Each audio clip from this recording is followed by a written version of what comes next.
In this video, we would like to talk about the multi-level feedback queue scheduling algorithm. Multi-level feedback queue scheduling allows a process to move between queues. The idea is to separate processes with different CPU burst characteristics. Other than that, if a process uses too much CPU time, it will be moved to a lower priority queue.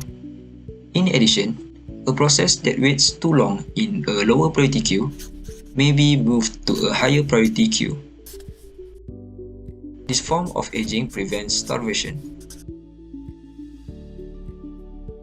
For example here, Q0 is the highest priority, so the process of Q0 will be the first one that will be allowed to execute. That means the first process at the head of the queue will get the CPU for execution, and it will be allowed to execute for a time quantum of 8. So, if the process complete within 8 milliseconds, then it is complete.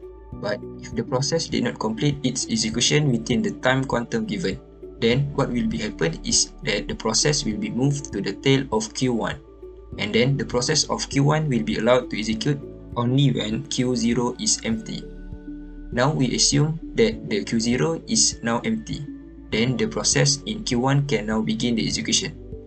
After that, when the head of Q1 begin the execution, as we see here, there is a time quantum of 16 milliseconds. So if the process can complete its execution within 16 milliseconds time, then it is finished. If it not finished the execution yet, then that process will be moved to Q1 to the tail of Q2. And in Q2, the process will be scheduled using the first come and first serve scheduling. The process in Q2 only will be able to execute when Q1 and Q0 is empty. That is because Q2 is the lowest priority.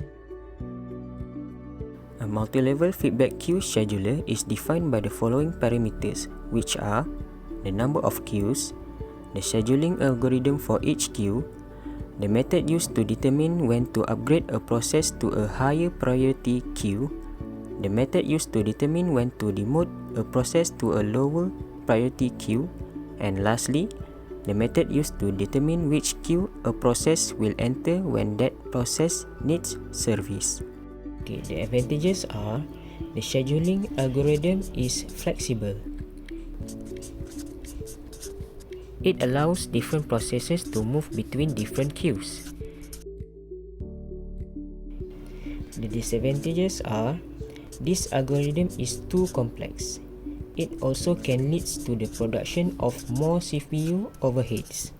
That's all for our video. Thank you for watching and peace out.